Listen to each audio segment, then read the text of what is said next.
In Rabat, capital of Morocco, a 75-year-old woman is rushed to hospital. Her stomach is swollen and she's crippled with pain. Doctors think she has an ovarian tumor and take her immediately for an ultrasound scan. To my great surprise, we could only see a mass that was strange and bizarre. We said to ourselves, this woman is hiding something. The doctors are baffled, and to try and find out more, they send the woman for further scans. The radiologist is shocked by what he sees. Inside the stomach of the 75-year-old woman is a baby. But even more shocking is that this baby had been conceived 46 years before.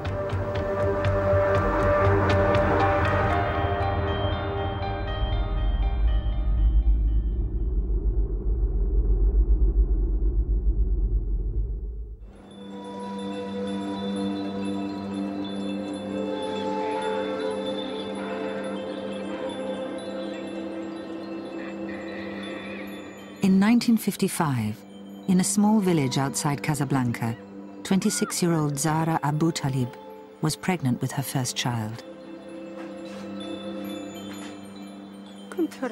I was very happy to be having this baby. I had cravings for everything. I had pains and bleeding. The baby wanted to come. But after 48 hours of painful labor, the baby was still not born. Zahra was rushed to the local hospital.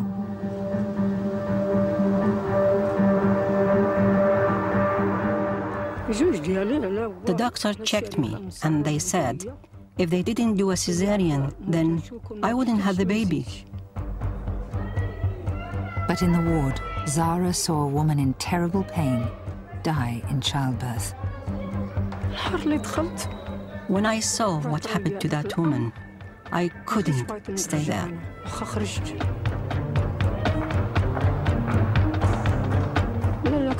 If I was going to die, I would rather die at home.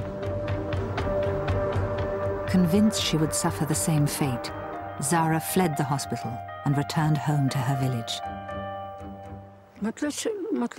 I was like a crazy woman because I could not have a baby normally.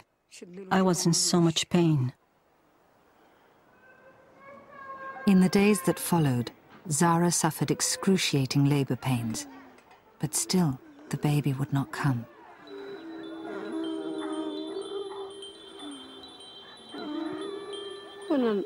I stayed with my sister beside me, and she looked after me and said, if you don't give birth, I'll give you my daughter.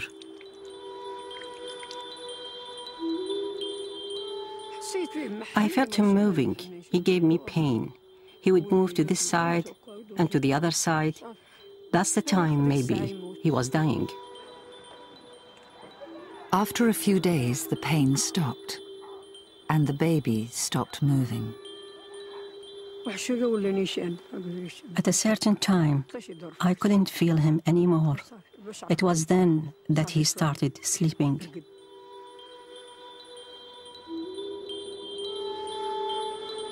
Zahra believed in a local myth known as El Raqt, meaning sleeping baby, and that one day her baby would wake up.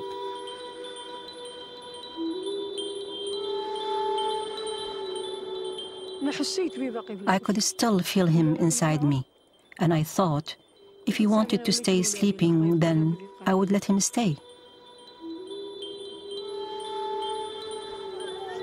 Soon villagers began to talk and came up with their own theories about what had happened to Zahra's baby. They said somebody must have cursed me.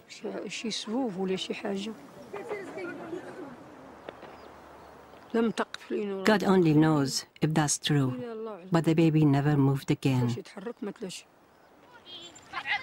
To try and forget the sleeping baby inside her, Zahra adopted 3 children. Her children grew up and had children of their own. 46 years later, Zahra's excruciating pains returned. her adopted son became worried about his mother's deteriorating health. I started taking her to the local doctors. The pain was making her feel heavy. She felt ill. Sometimes she felt weak. I took her to doctors in Casablanca. We took her everywhere. We tried everything. Then we heard there was this doctor in Rabat. Racked with pain, Zara was barely able to make the grueling 4-hour journey to the hospital in Rabat.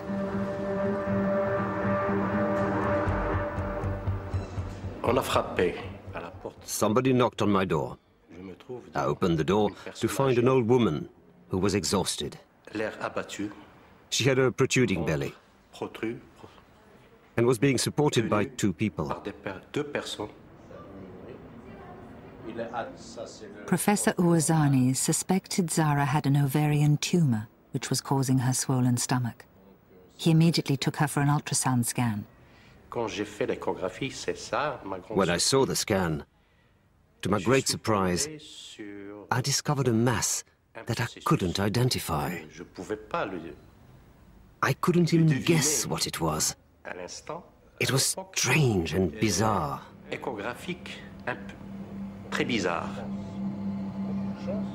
Zara's stomach revealed a mysterious white mass that looked nothing like an ovarian tumor.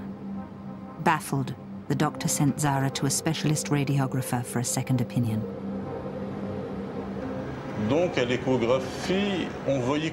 The only thing we saw on the scan was white. It was a calcified structure of some sort. We had no idea what it was. The mass was still a mystery. The radiographer performed a more detailed scan. He was shocked by what he saw. What he had discovered was a baby. The baby Zara had conceived 46 years before. He came back 45 minutes later with the scan in his hands, pale, shaking. And he said, "Professor Ouazani, this is a pregnancy."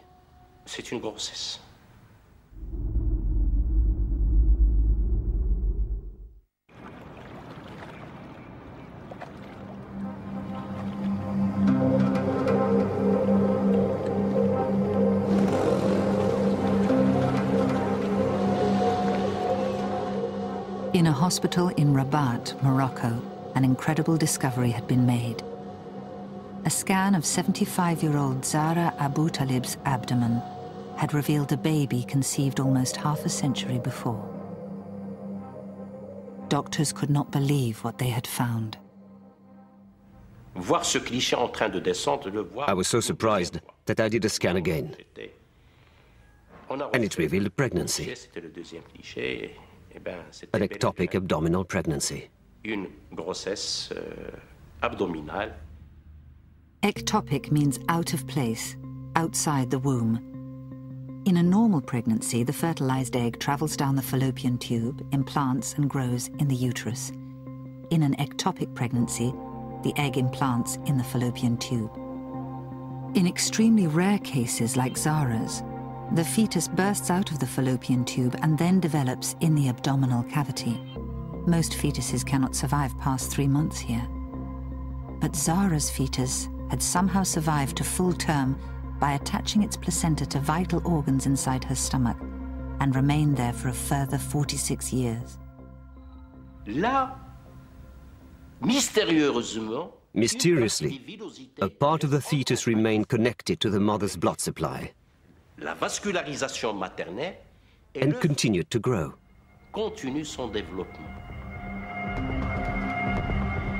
In 1955, when 9 months pregnant, Zara thought she was in labor. But the pains she thought were contractions were the baby's distress as it was running out of oxygen. The baby died and somehow became entombed inside Zara until the day doctors discovered it 46 years later. We knew that this was a big event in medical history, exceptional. We thought there had never been a case like this before. We asked ourselves, how is it possible to keep a full-term fetus in her abdomen for so long?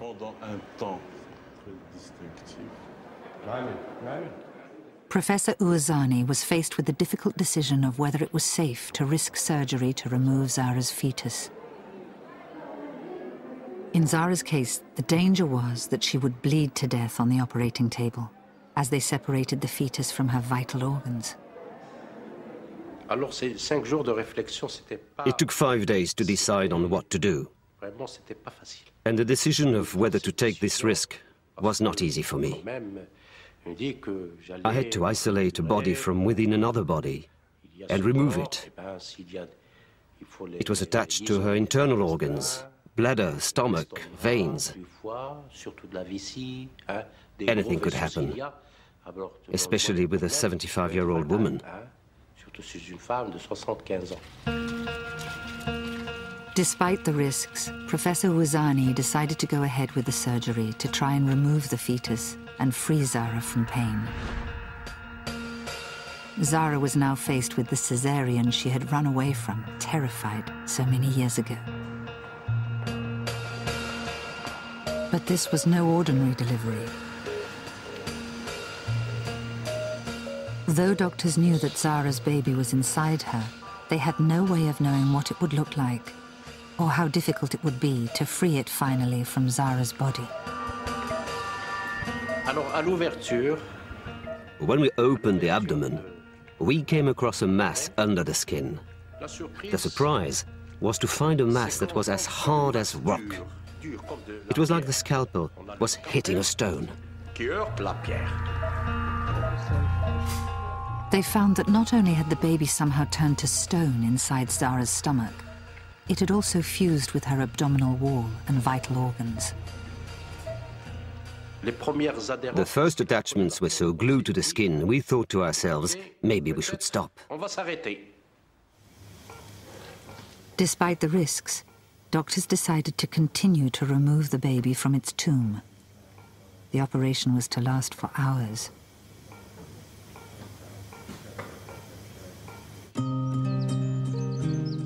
At around the same time, and over 1,000 miles to the north, in Suffolk, Jane Ingram was about to undergo an even more extraordinary and traumatic pregnancy. She and her husband Mark each had 2 children from previous marriages, and they now wanted to have a baby together. I found out, we did the test, Mark and I did it between us. We found out we were pregnant, we all said we.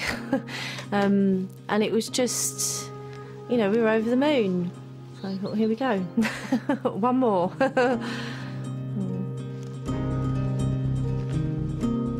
But the next day, Jane began to experience strange pain and bleeding and went for a scan. She and Mark were told they were expecting twins. I was excited. I thought it was good. Nerves were playing a part because it was just the logistics of it all, and nappies and feeding. It was very daunting, but I was looking forward to the challenge. I thought we'd be up for it.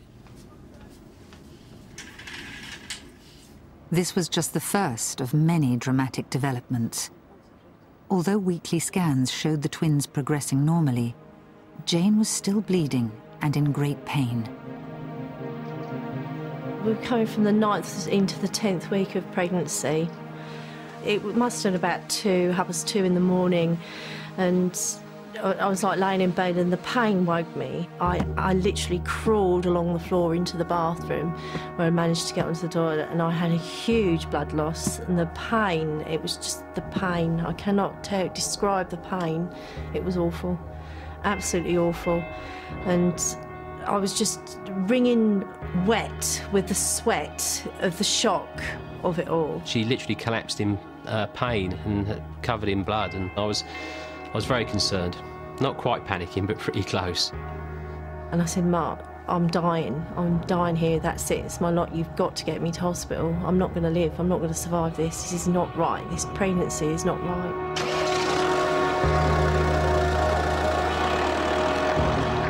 Rather than wait for an ambulance, Mark decided it would be quicker to drive Jane himself.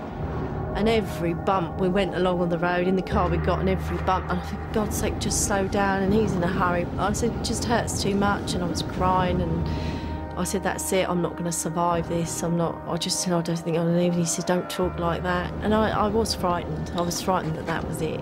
That was my lot.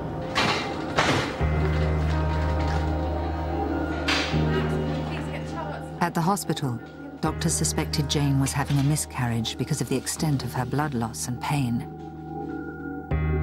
She was taken for a scan where she and Mark prepared for the worst. But the twins appeared to be okay. It was a huge relief to see them alive. It was like two little spiders, just legs and arms and like a little body and, you know, bouncing around on the scan, which was lovely to see. And I thought, well, you know, you saw the two heartbeats, and you thought, well, they're still there. They're obviously holding on to their all. The doctor said one does seem to be distressed, but not unduly.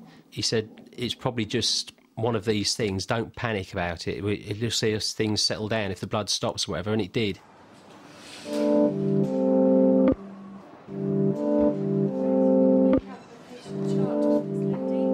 The doctors were concerned enough to keep Jane in hospital under observation. After a week, everything appeared normal, and she was sent home.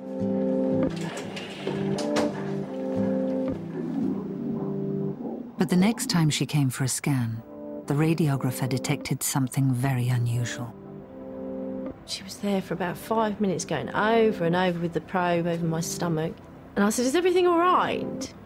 And she said, Mrs. Ingram, she said, you're expecting triplets. I went, pardon? She said, it's 3. It was just a shock. And I think out of everything that's happened to us, that is a shock I won't get over. Yes, you're having triplets, you're expecting triplets, you're having 3 babies. With 4 children to support already, Jane wanted to break the news of triplets to Mark face to face. And I said, I think you better sit down. And he said, well, no, what's happened? And he said, oh, don't tell me. He said, you've miscarried, that's the end of the pregnancy, because that's what he was thinking. I said, no. I said, it's much more than that. He said, what's that? I said, it's triplets. And he just went quiet, and he just went green. His colour just turned green. Chaps in the workshop were taking the mickey out of me, you know, because it was twins straight off, and then it was triplets. Then there was a big joke. I was the butt of a few jokes on that one, but that was great. That was a great feeling, magical. We went to bed that night, and I'm lying in bed that night, and Mark's sort of just going off to sleep, and all these things are going around in my head, and then I thought, just have a quiet moment, just reflect and have a quiet moment, and I just dug Mark in the ribs with my elbow. I said, Mark, he said, what? I said, this pregnancy's still not right. It still doesn't feel right. There's still something wrong. I said, I know there is. And he said, oh, for God's sake. You know, he said, you're worrying over it. I said, Mark, I said, it's not right. I said, it isn't because it's a triplet pregnancy. I still don't think it's right.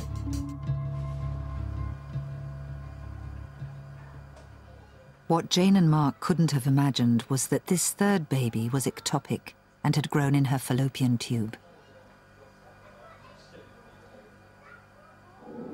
The bleeding she'd experienced at 10 weeks had been caused by this tube rupturing. Normally, when a fallopian tube ruptures, it needs emergency treatment, or else the bleeding can kill a woman in a matter of hours.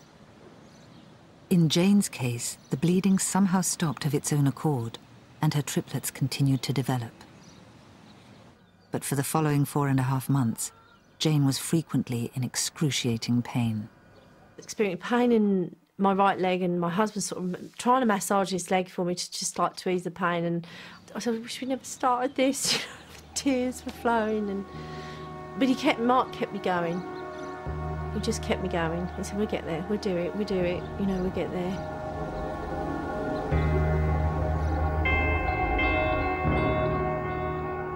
At 28 weeks, Jane went for another scan. This time, the radiographer was worried about the position of one of Jane's triplets. She was referred to a specialist centre in London. Mark and I were discussing on the journey home. I said, well, if it's that serious, Mark, I said, they'd have me there and then, wouldn't they? They'd have me in hospital there, and, you know, in London there. And he said, yeah, he said, you're right. And as we walked through the door, the phone was ringing. It was the consultant secretary saying, right, we've got an appointment for you tomorrow morning. And I thought, blimey, perhaps it is, perhaps this is serious. Jane and Mark travelled to London to the Specialist Pregnancy Centre at King's College Hospital. Jane's scan immediately caused concern, and leading ectopic specialist, Dr. Davor Jurkovic, was called in. You could see the seriousness on his face. He knew this was serious. He said, the radiographer at your hospital has saved your life. And I was like, well, what's happened then? You know, what's wrong with the pregnancy? And he said, one of the babies is in your stomach cavity. And I was just... What Dr. Jurkovic had detected inside Jane had never been seen or treated before in medical history. Well, it's one of the situations when you do a scan and you have to ask yourself, am I really seeing what I think I'm seeing?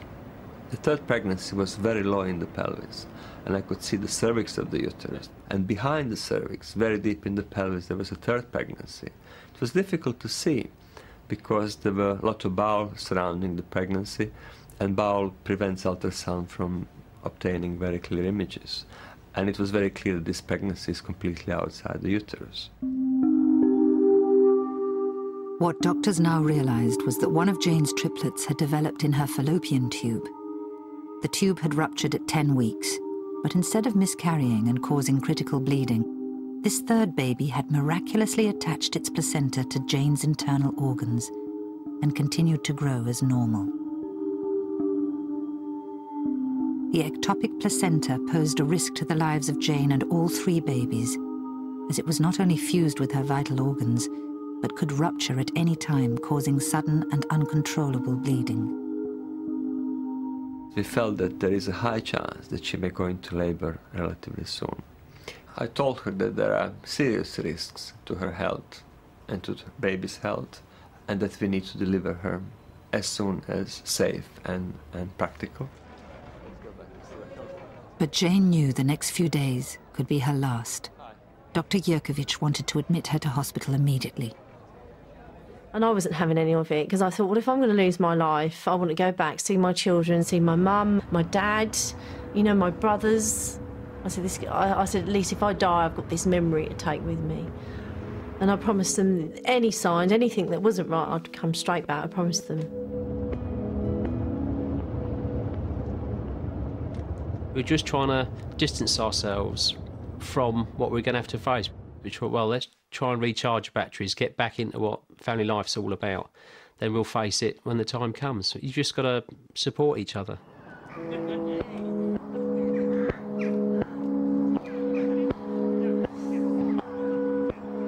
It was a lovely day, but it was strange. The energies, it was a strange day.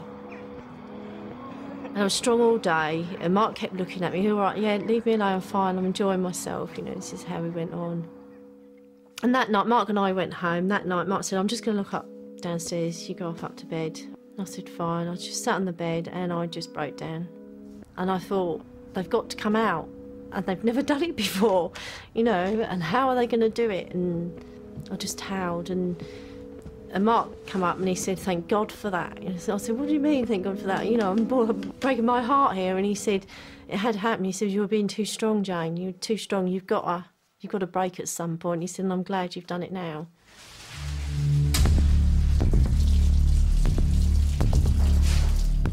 Jane would undergo surgery that had never been performed before in medical history. Doctors estimated there was only a 60 million to 1 chance that Jane and all her babies would survive.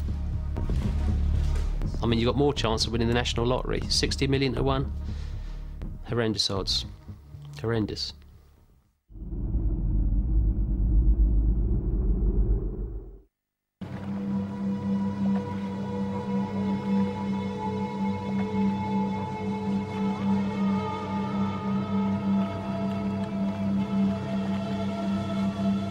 After discovering the fetus that had lain inside Zahra Aboutaleb for nearly 50 years, surgeons decided to go ahead with the perilous surgery to remove it.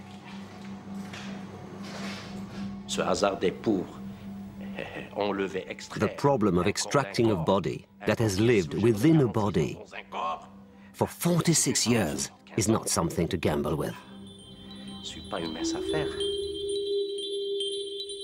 Zara was forced to face her fears to undergo this dangerous operation. Of course I was scared. I was scared to death, even going to Rabat. In the old days, we didn't have operations. It is just my health that has failed me. If I hadn't been in pain, then I wouldn't have gone.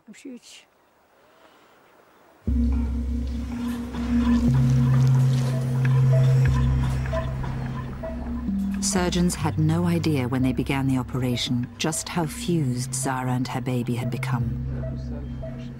They began to separate the fetus from the abdominal wall before attempting the dangerous procedure of detaching it from Zara's vital organs. Any minor slip of the scalpel could have punctured these organs and cost Zara her life. Alors vraiment, parce que la tête, the head was encrusted, pinned inside the bladder, and needed precision and meticulousness on our part to push aside the bladder without wounding it. Écartez cette vis-ci sans la blesser. Il y avait une main d'ailleurs. There was a hand that was problematic because it was calcified and intertwined with the intestines. Les intestins. It took surgeons almost 4 hours to separate the baby from its mother. They worked carefully and cautiously and finally removed the fetus from its tomb. Zara survived the dangerous surgery, and after 46 years, she had finally given birth to her baby. Doctors had never seen anything like it before. It was amazing. An incredible surprise. It was completely calcified. The fetus removed from Zara's stomach weighed 7 pounds and measured 42 centimeters in length. It looked as if it was made of stone, yet eerily retained some of its human features. But to Zara, it was the baby she had been pregnant with so many years ago.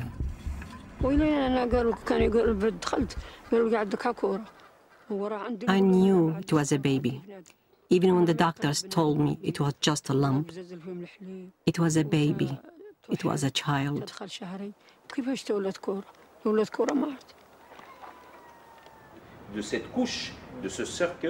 Specialist pathologist Dr. Kitani examined Zara's fetus in an attempt to solve the mystery. What happened to the baby? And how did it remain inside her for so long? We recognize the head. The right arm is clearly visible. The fingers are perfect.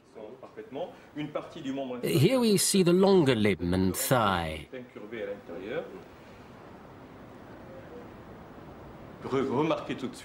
I realized straight away that this was an authentic fetus. We recognized the head, one exterior limb was almost complete, as were parts of the exterior. I was astounded at how well conserved the fetus was, even after so many years. The duration and longevity of the pregnancy are something really extraordinary. Research has revealed that Zara's baby is a lithopedion, or stone baby. Only 300 cases have been reported in medical history. A stone baby results when a fetus dies during an ectopic pregnancy and is too large to be reabsorbed by its mother's body. The baby becomes a foreign body to its mother's immune system, putting her at risk of dying from infection or rejection. What is exciting about this case is the question of why there is this tolerance. Why did this alien body remain inside the mother for so long without rejection? The mother's body protects itself by wrapping the fetus in a calcareous substance as its tissues die and dehydrate. As the calcareous walls build up, the fetus is gradually mummified, becoming a lithopedion or stone baby. Each stone baby is unique. This baby remained inside its mother's abdomen for 18 years in Brazil. In the Congo, surgeons removed this stone baby 3 years after it was conceived. Zara's stone baby is one of the oldest lithopedians ever to be removed. To unlock the secrets of how Zara's stone baby remained inside her for so long, Dr. Kitani has dissected the fetus.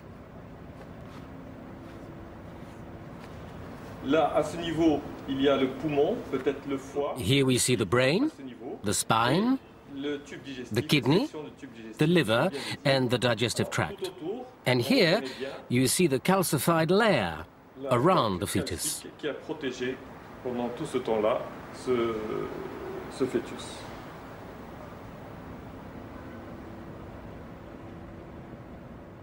This wall of stone has acted as a barrier between Zara and her baby for 46 years.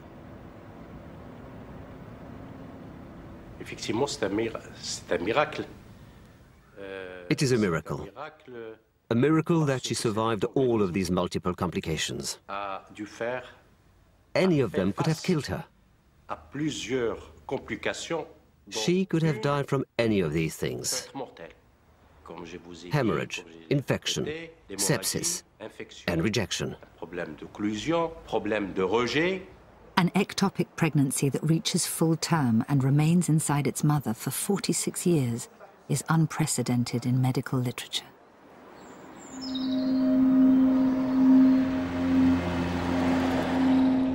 After a final weekend with her family, Jane Ingram returned to London to face life-threatening surgery. Doctors would attempt to remove the 2 babies growing normally in her uterus and try to save the life of the 3rd baby, growing ectopically in her stomach cavity. You don't want to think of the worst. You try and think positively through everything. But it was at the back of your mind that if Jane was to pass away and all the babies, you've got to be there for the rest of the children. I had to go through the planned procedure many times, consider all possible options. And for me it was personal, it was a very emotional issue, because the only abdominal pregnancy I've seen my whole career before that, which was beyond 28-week gestation, was in a woman who actually died as a consequence. And I had this in the back of my mind when I saw Jane, and was absolutely determined to avoid such a disastrous outcome in her case. I said, I've got to survive this. And he knew that, and he knew how much it meant. Davor knew how much it meant to me to survive. But I did say to him, I said, don't feel a failure if I don't. I had to get that across to him. I said, because the odds against us, they were just stacked against us. There were specific worries that the ectopic triplet would not survive the operation. A paediatrician come to me and said, there's 99.9%, these were exact words, that he would die, he wouldn't survive this. And I said, I don't want to hear. At the moment, he's still alive, he's still inside me. You know, if he's got this far, he'll go a lot further. On the morning of the operation, Jane and Mark said their goodbyes. We had to have a sign, we had to have something, and I just said to him, you just tell me that you love me when I come round. That way I know I've got through it. So I was just walking alongside the trolley until he actually went in the theatre. They said, well, you can't go any further, you know, beyond these doors, which is fair enough. You know, I know the procedure, so just had to go around the other side of the hospital and wait. A long wait. The ectopic placenta was so attached to Jane's vital organs, it would be easy to rupture it during the operation, causing massive internal bleeding that would kill both mother and all 3 babies. A team of 26 specialists had been gathered in order to cope with any number of critical situations that could have happened: high-volume blood loss, organ failure, and cardiac arrest. We decided to make a relatively large cut on her abdomen, which will give us enough space to manipulate the babies and deal with the major bleeding should the bleeding occur. 2 baby girls, Olivia and Mary, were delivered from Jane's uterus first. The movement of their delivery alone could have disrupted the ectopic placenta. After the 2 babies had been delivered safely from Jane's uterus, the most dangerous part of the operation began, finding and delivering the 3rd baby from Jane's stomach cavity. Once uterus is emptied of the 2 babies and shrinks in size, the placenta of the 3rd baby, which was attached to the uterus from the outside, could be disrupted. And just the process of uterine shrinkage could have actually caused bleeding inside the abdominal cavity. I was sitting outside the corridor, literally where the operating theatre was. You're sitting there and your whole life could potentially fall apart. You know, you could lose your partner, kids, and then you have to restructure your whole life. It's so hard to explain. It's like a vacuum. You're just like living in a vacuum. But at the same time, it's fingers crossed, you know, just trying to stay positive, think, well, you can do this, you can do this. You just got to hang in there. The surgeons began to search for the 3rd baby. I knew exactly where the baby is and how baby is lying, but I couldn't see it because it was completely covered with the loops of bowel. We managed to remove the bowel to enable us to identify the fetus. We made a very tiny cut, not more than 4 or 5 centimeters, and I just managed to grasp his bottom and his legs, and I gently eased him out through this hole. The critical part of operation was not to interfere with the placenta, because any disruption of placenta blood supply could cause severe hemorrhage. And if this happens, it is often impossible to contain the bleeding. After 2 tense hours, the 3rd baby, a boy they named Ronan, was born. But his placenta was so fused to Jane's vital organs that to remove it would have killed her. Dr. Yurkovich had no choice but to leave the placenta inside Jane. Davor came out and told me everything went very well, and I was over the moon. I was so relieved. And then he told me I'd go and see Jane in recovery, so I went in to see Jane. And she was in a lot of pain, which is understandable. But you've got to be alive to feel pain. And I was there to tell her I loved her. I felt this searing pain in my stomach, and I'm just going, pain, the pain. I'm shouting out the pain, and I think I was coming round. And I heard Mark saying, I love you, Jane. And I thought, oh, I've made it then. And that was it. I was gone. I don't remember much more. Well, for Jane, really, it was kind of unknown territory. She was still very ill. Even after the operation, she was still very, very low. The triplets were immediately taken to intensive care.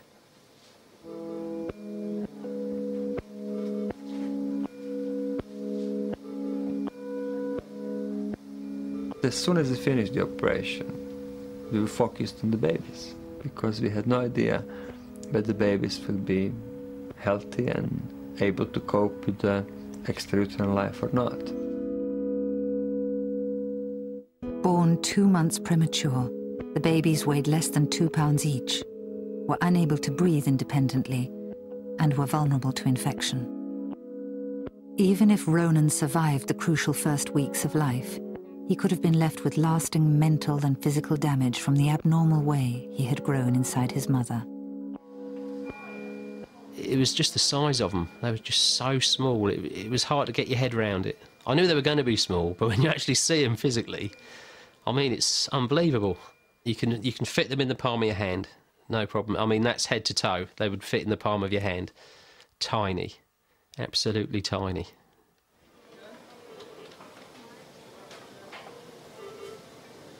I remember being wheelchaired into this special care baby unit, and I remember holding Ronan, and they were so tiny yet they were so hairy. They were like tiny little baby monkeys. That's the only way I can describe them, really.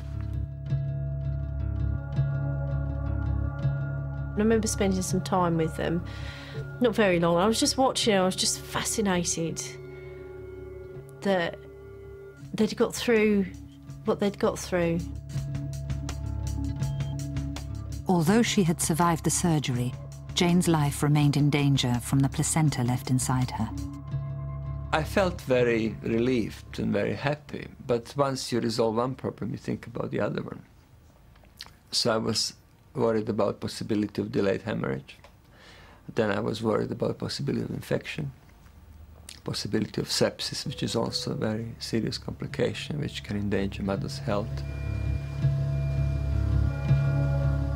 The triplets' birth was in itself a medical miracle, but their survival depended on their progress in the weeks that followed in intensive care. And I mean, they can get very ill very quickly. So it was still like you were skating on thin ice. You weren't quite there yet. You weren't quite out of the woods yet.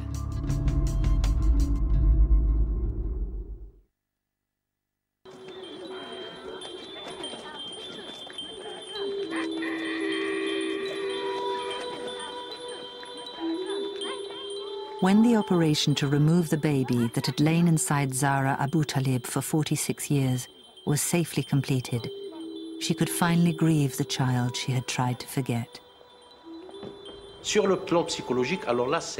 On a psychological level, it is my belief that there was a certain sadness.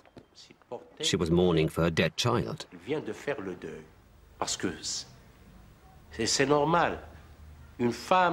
This is quite normal for a woman who was pregnant, went to deliver, and then had to put this child out of her mind. She had to relive this pregnancy when the baby was finally removed. I wanted to have a child of my own, to be a happy woman, but God did not will this for me.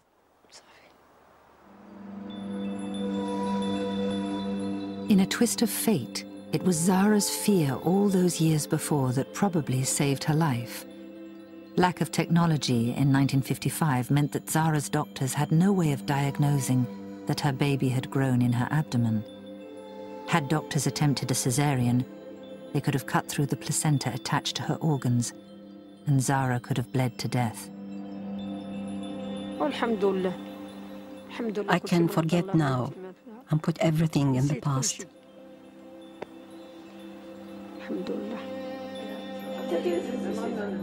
Zahra knows how lucky she is to have survived and to be able to enjoy the rest of her life with her adopted children and grandchildren.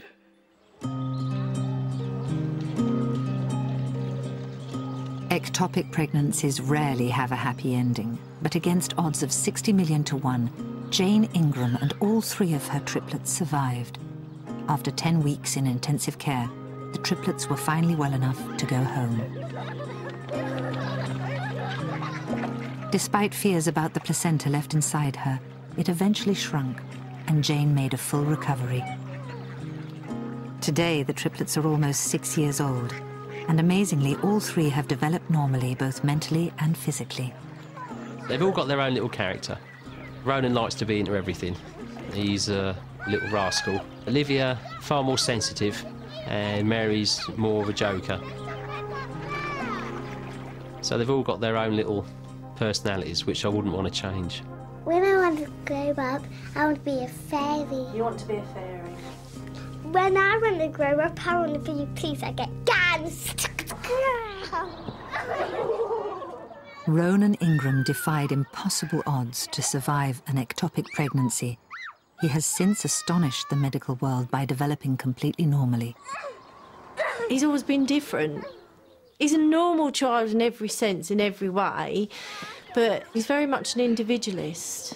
And I'm so big. You're going to be a police lady, and what are you going to be? And I don't vampire. Get married to vampires. I think Ronan was a strong little boy anyway from the day he was conceived. He was meant to be here. He wanted to do it his way. He wanted to prove the medical profession wrong, and he did. The Ingrams' survival was a medical miracle, but it could have been a very different story. Once detected, pregnancies growing outside the womb can't normally be allowed to continue, as the risks to the mother are too great. Had Ronan not stayed hidden from view during the first part of Jane's pregnancy, then he would never have been allowed to develop as he did. It would be very dangerous to assume, bearing in mind Jane's experience, that it would be reasonable to allow pregnancy within fallopian tube, which looks superficially normal, to progress in a hope that it will end up with a healthy baby. The risk to the mother is so high that entertaining such a pregnancy would be completely unjustified. Where's Ronan? I don't know, he's gone right over the back up there. In 1955, there was nothing that could have been done to save Zahra Abutalib's baby. But thanks to modern medicine and the doctor's skill, Jane and Mark Ingram can now enjoy life with their miracle triplets. You've got to stay together. You've got to be strong for each other. You've got to support each other. There's no point being half-hearted in anything. You've got to focus totally on what you've got to do. See it as a challenge. For whatever reason in life you've been given this challenge, you just have to rise to it and do it. Because there's always somebody worse off than yourself somewhere in the world. So there's no good being down on yourself or negative with each other. You've got to be positive, be strong, and just face it head on. Well, in a coma from the age of 3, but still with the ability to apparently cure people of their illnesses. The Girl Who Makes Miracles is next Monday night at 9 on 5.